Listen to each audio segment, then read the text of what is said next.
Calcium की डब्बी के ढक्कन का ऐसा इस्तेमाल जो आपको चौंका देगा। इतने जबरदस्त इस्तेमाल जो 100% आपको पता नहीं होंगे और इनके फायदे देखकर आप हैरान हो जाएंगे। बस आपने इस वीडियो को एंड तक फुल वॉच करना है ताकि इसका एक भी इस्तेमाल आपसे मिस ना हो जाए। बाकी के सारे टिप्स भी आज बहुत यूजफुल हैं जो आपके घंटों के काम को मिनटों में करेंगे और आपके लाखों रुपए बचाएंगे। तो चलिए जल्दी से शुरू करते हैं अपनी पहली टिप बिना टाइम को जाया किए। बिस्मिल्लाहिर्रहमानिर्रहीम। आपने अक्सर नोट किया होगा कि इस तरह के कंटेनर वगैरह तो हम सबके घर में मौजूद होते हैं। इसकी हम कटिंग करेंगे, बस आप फोकस बनाकर देखते जाएं। अगर हम खाना ऑर्डर करें तो इसमें खाना पैक होकर आता है। हम क्या करते हैं कि खाना निकालने के बाद इसको उठाकर बास्केट में फेंक देते हैं, लेकिन आज आप इसका अनोखा इस्तेमाल देखेंगे जो आज से पहले आपने कभी भी नहीं देखा होगा। ये ट्रांसपेरेंट जार प्लास्टिक के होते हैं। अगर किसी भी नुकीली चीज को गर्म करके काटें तो ये आसानी से कट जाएगा, वो भी बगैर किसी भी मेहनत के। तो कैप और जार को हमने कुछ इस तरह से काट लिया है। अब मैं आपको बताती हूँ कि इसका इस्तेमाल हम किस में और कैसे करने वाले हैं। तो इसके लिए आपने लेना है एक कपड़ा। इसके कैप वाले हिस्से को आपने ऊपर और कंटेनर वाले हिस्से को नीचे रखकर बंद कर लेना है। ये हमारा फ्रेम बनकर रेडी हो गया है। अगर आप कपड़े को टाइट करना चाहें तो टाइट भी कर सकते हैं। बहुत सी खवातीन को कढ़ाई करने का शौक होता है। इस तरीके से आप बहुत आसानी से फ्रेम घर में बनाकर अपने पैसों को जाया होने से बचा सकते हैं। ये आपका फ्रेम फ्री में ही बन जाएगा। तो है ना कितना जबरदस्त आइडिया घर में फ्रेम बनाने का। आपको मेरा ये आइडिया कैसा लगा मुझे कमेंट्स में लाजमी बताएं। आज मैं आपको करेलों की कड़वाहट खत्म करने का ऐसा जबरदस्त तरीका बताऊंगी जिससे आपके करेले बिल्कुल भी कड़वे नहीं बनेंगे। तो इसके लिए जब भी आप करेले लाएं तो उनको इस तरह से गैस स्टव पर रखकर फ्लेम को ऑन कर दें और 2 से 3 मिनट के लिए इनको ऐसे ही पकाएं। आपने इनको जलाना नहीं है, बस हल्का हल्का सा हीट देना है। अगर ये जल भी जाएं तो कोई बात नहीं, क्योंकि हमने इनके छिलकों को उतार देना है। इसलिए आपने ये सोचकर बिल्कुल भी परेशान नहीं होना कि इससे करेलों से स्मेल ना आना शुरू हो जाए या फिर इनके जायके में फर्क ना आ जाए। तो आप बेफिक्र रहें, ऐसा कुछ भी नहीं होगा। ना तो करेलों से स्मेल आएगी और ना ही इसके जायके में फर्क आएगा। तो हमने इन करेलों को अच्छी तरह से सेक लिया है। अब आप इन करेलों के छिलके उतारें, इनको काटें और फ्राई करके पकाएं। आपके करेले बिल्कुल भी कड़वे नहीं बनेंगे। आपने अक्सर नोट किया होगा कि जब हम बैंगन वगैरह लाते हैं तो इनको काटते काटते ही ये काले हो जाते हैं। मैं ज्यादातर बैंगन के पकोड़े बनाती हूँ और इनकी गुलाई में कटिंग करती हूँ। ये काले ना हो तो इसके लिए आपने लेना है एक बड़े से बॉल में पानी। इसके अंदर आपने डालना है 1 टेबलस्पून नमक। नमक आप कोई सा भी ले सकते हैं जो आपके घर में मौजूद हो, मतलब दानेदार नमक का भी इस्तेमाल कर सकते हैं और लाहौरी नमक का भी। फिर हम इसमें डालेंगे 1/2 टेबलस्पून चिली फ्लेक्स। अगर आपके घर में सुर्ख मिर्च पाउडर है तो आप उसका इस्तेमाल भी कर सकते हैं। फिर हम इसके अंदर डालेंगे 1/2 लींबू का रस। अब आपने इन तमाम चीजों को मिक्स करके इसके अंदर सारे बैंगन डाल देने हैं और इसको ऐसे ही छोड़ दें। जब आपने इनको पकाना हो पका लें। ये बहुत बेस्ट आइडिया है जिससे आपके बैंगन काले होने से महफूज रहेंगे। तो है ना जबरदस्त आइडिया बैंगन को काले होने से बचाने का। आप भी इसको ट्राई करके देखिएगा। आपने अक्सर नोट किया होगा कि अक्सर किचन में काम करते हुए हमारे कपड़ों पर ऑयल का दाग लग जाता है जिसको साफ करना हमें बहुत मुश्किल लगता है। आज मैं आपको ऐसी आसान सी टिप बताऊंगी जिससे आप बगैर सर्फ सोडा, बगैर पानी के मिनटों में ऑयल को कपड़ों से साफ कर सकेंगे। तो इसके लिए सबसे पहले आपने ऑयल वाले दाग के नीचे टिश्यू पेपर को फोल्ड करके रखना है ताकि दाग किसी और जगह पर न लग जाए। फिर आपने दाग के ऊपर डालना है टेल्कम पाउडर। ये आप किसी भी ब्रांड का ले सकते हैं जो आपके घर में मौजूद हो। मोटी मोटी सी तय आपने टेल्कम पाउडर की डालनी है और फिर इस पाउडर के ऊपर टिश्यू पेपर या किसी भी और कपड़े को रखें। फिर आपने आयरन को अच्छी तरह से गर्म करके इस वाले हिस्से पर इसको प्रेस करना है। अगर आप दाग वाले हिस्से पर आयरन को रख कर छोड़ना चाहें तो थोड़ी देर छोड़ भी सकते हैं। आप देखना कि मैजिक की तरह दाग साफ हो जाएगा। तो 1 से 2 मिनट हो चुके हैं। अब मैं आपको दाग चेक करवाती हूँ। आप देखेंगे पाउडर कितना ज्यादा सख्त हो गया है। इसने सारे ऑयल को जज्ब कर लिया है और दाग ऐसे गायब हुआ है जैसे कोई मैजिक हो। तो है ना कितना जबरदस्त आइडिया, बगैर मेहनत, बगैर पानी और बगैर सर्फ सोडा के दाग को खत्म करने का। आप भी इसको लाजमी ट्राई करके देखिएगा। अक्सर नोट किया होगा कि जब हम कई दफा कुछ लिख रहे हों तो हमारी बाल पॉइंट रुक रुक कर चलती है, या फिर कई दफा तो ये चलती ही नहीं है, फिर हम इसको ऐसे ही फेंक देते हैं, जिससे हमारे बहुत से पैसे जाया हो जाते हैं। आज मैं आपको ऐसी जबरदस्त टिप बताऊंगी जिससे आपकी ये वाली प्रॉब्लम भी सॉल्व हो जाएगी। तो इसके लिए आपने लेनी है माचिस की तीली। इसको जलाकर आपने इसकी निब को हीट देनी है, ज्यादा नहीं देनी, बस हल्की हल्की सी हीट दें ताकि इससे आपकी बाल पॉइंट ना जल जाए। फिर आप इससे लिख कर देखें, ये बिल्कुल सही लिखने लग जाएगी। सर्दी की वजह से इसकी इंक जम जाती है, अगर आप हीट देंगे तो ये लिखने लगेगी। अब आपको भी बाल पॉइंट को बिल्कुल भी नहीं फेंकना पड़ेगा। ये बहुत बेस्ट तरीका है जिससे आपकी ये वाली प्रॉब्लम भी सॉल्व हो जाएगी।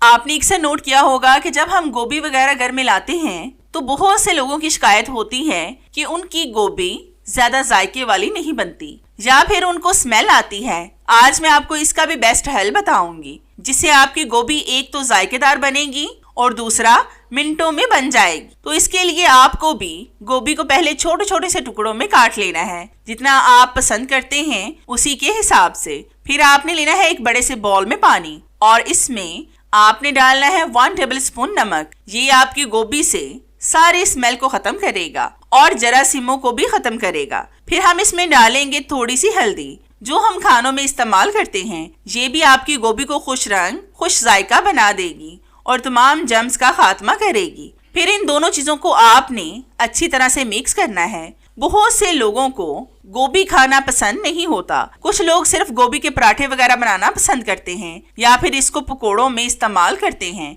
मुझे भी गोभी बहुत ज्यादा पसंद नहीं है। अब आपने इस गोभी को थोड़ी देर ऐसे ही पानी में छोड़ देना है, तकरीबन 10 मिनट के लिए, और फिर इस पानी को गिराकर आपने एक दफा सादा पानी से इसको धो लेना है और फिर पकाएं। आप यकीन करें कि जिनको गोभी पसंद नहीं है वो भी इसको चट कर जाएंगे। इस तरीके से इसका जायका बहुत ज्यादा अच्छा हो जाएगा। आपने अक्सर नोट किया होगा कि अक्सर बच्चे छोटे छोटे से कागज काट कर फेंक देते हैं। कई दफा तो वो कागज इतने छोटे होते हैं कि उठाए ही नहीं जाते। आज मैं आपको इनको उठाने की एक छोटी सी और आसान सी टिप बताऊंगी जिससे आप बहुत आसानी से इनको उठा लेंगे। तो इसके लिए आपने लेनी है इस तरह की टेप। इसको उल्टा करके आपने हाथ पर इसको लगाना है। जितनी आसानी से टेप लगे इसको लगा लें। अगर आपके पास छोटी टेप हो तो आप उसका इस्तेमाल भी कर सकते हैं। अब आपने इसके साथ सारे कागज उठा लेने हैं। आप देखना कि छोटे से छोटे कागज भी आपके हाथ के साथ लग जाएंगे और बगैर मेहनत के सफाई हो जाएगी। इस तरह से अगर कलीन पर छोटे छोटे से कागज हों तो आप उनको भी इसी तरीके से साफ कर सकते हैं। फिर आप टेप को हाथों से फोल्ड करके उतार कर बास्केट में फेंक दें। तो है ना कितना जबरदस्त आइडिया घर को साफ रखने का। आपको मेरा ये आइडिया कैसा लगा मुझे कमेंट्स में लाजमी बताएं।